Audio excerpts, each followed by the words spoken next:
کیدای شي ډېرو مو د شیطاني مثلث نوم او وحشتناکې کیسې اورېدلې وي، خو آیا دغه سیمه په رښتیا هم دومره وحشتناکه او د رازونو څخه ډکه ده؟ په دغه ویډیو کې د همدې وحشتناکې سیمې په اړه معلومات درکوم.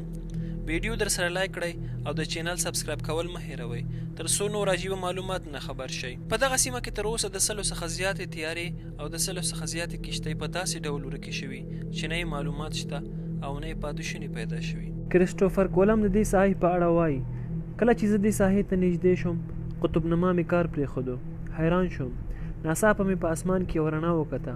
د دې ځای د اوبو څپې ډېرې تیزې وې او د اسمان نه یو اورغورځونکې تیږه په اوبو کې ولګېدله.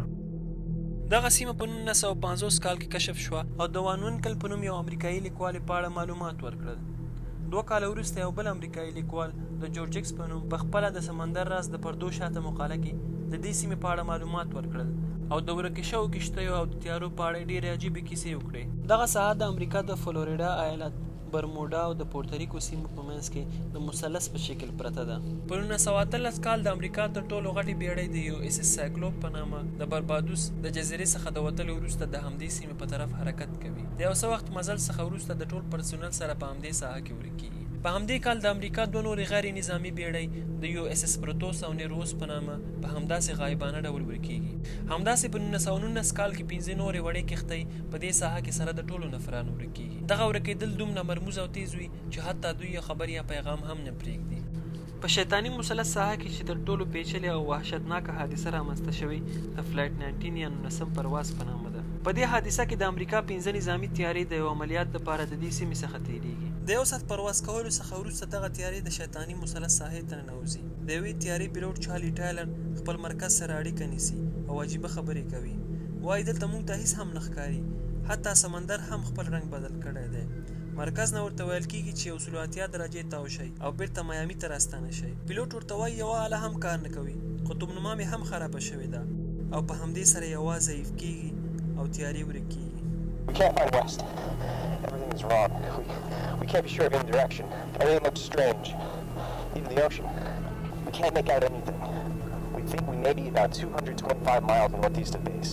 It looks like we're entering white water. We're completely lost. یو څه وخت وروسته 2 نورې تیارې د سټار ټایګر او سټار ارایل په نامه چې په نورمال حالت رفتار کوو، خو کله چې همدې ساحې ته ننوځي رادار کې سیګنال ورکېږي او د هغې وروسته یې بیخي معلومات نه کېږي. په 1963 کال کې 2 نورې تیارې په همدې ساحه کې د یو بل سره ټکر کوي.